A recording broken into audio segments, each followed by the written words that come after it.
माँ की देखभाल। माँ अस्पताल में एक बेड पर पड़ी थी। अस्पताल के बरामदे में उसके 2 बेटे और एक बेटी चिंता में टहल रहे थे। भाई बहन को अपनी माँ के लिए सेहत की चिंता तो थी, लेकिन उससे भी ज़्यादा चिंता इस बात की थी कि अब माँ को अपने साथ कौन रखेगा। जब तक माँ स्वस्थ थी वह इन तीनों से अलग अपने पुराने घर में रहती थी, लेकिन अब ऐसा करना खतरे से खाली नहीं होता और ऐसा करने से समाज में तीनों बेटे बेटियां का नाम भी खराब होता। लोग कहते हैं कि देखो कैसे औलादें हैं, बीमार माता को अकेला रहने के लिए छोड़ दिया। 1 घंटे से बिना कोई बातचीत किए वह तीनों अपने अपने विचारों में खोए हुए थे। फिर बहन ने चुप्पी तोड़ते हुए अपने बड़े भाई की तरफ देखते हुए कहा, भैया आप बड़े हैं, इसलिए आपका कर्तव्य है कि माँ को ज़रूरत के समय आप रखें और उनकी देखभाल करें। छोटी बहन की बात सुनकर बड़े भाई ने पहले अपनी पत्नी की ओर देखा और बोला, मैं इस बात से बिल्कुल इनकार नहीं करता कि बड़े होने के नाते मेरा माँ को देखभाल करने का कर्तव्य है, लेकिन तुम तो जानती ही हो कि मैं और तुम्हारी भाभी दोनों ही जॉब करते हैं। ऐसी हालत में माँ के साथ किसी न किसी को हर वक्त उनकी देखभाल करने के लिए उनके साथ रहना पड़ेगा, जो हमारे लिए बहुत मुश्किल हो जाए। बहन तुम तो पूरा दिन घर ही रहती हो, तुम माँ को अपने साथ क्यों नहीं रखती? पैसों की चिंता मत करना, जो भी खर्चा आएगा मैं दे दूँगा।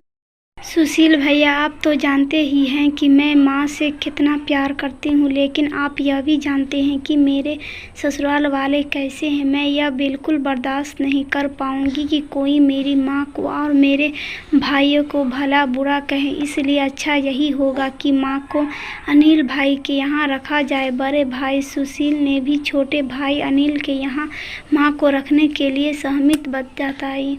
आप यह कैसी बातें कर रहे हो? क्या आपने नहीं देखा है कि माँ कभी भी मेरे घर 2 दिन से ज़्यादा रही ही नहीं है, उसका मेरे यहाँ मन लगता ही नहीं है।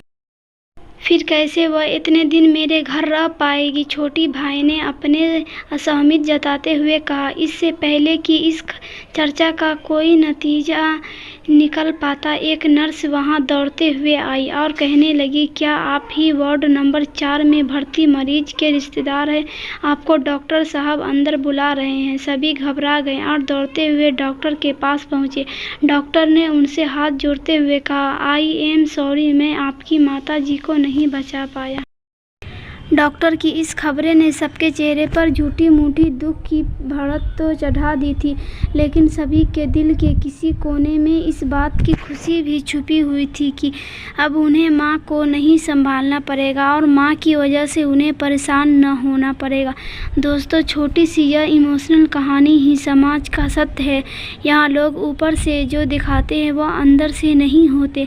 जो माँ बाप अपने 4 बच्चों को बिना किसी शिकायत के बड़े आसानी से संभाल पाते हैं, आगे चढ़कर जरूर पड़ने पर यही 4 बच्चे मिलकर भी उन्हें नहीं संभाल पाते या नहीं संभालना चाहते। बच्चों को यह बात नहीं भूलनी चाहिए, जैसा वह बोएंगे वैसा ही तो काटेंगे। अगर आज वह अपने माँ बाप के साथ बुरा बर्ताव करते हैं तो उन्हें यह याद रखना चाहिए कि उनके बच्चे भी बड़े होंगे और वह भी बूढ़े होंगे। जो उन्होंने अपने माँ बाप के साथ किया है उनके बच्चे भी उनके साथ वही करेंगे। दोस्तों, अपने दिल से छट कपट निकाल कीजिए और सच्चे मन से अपने माता पिता की सेवा कीजिए।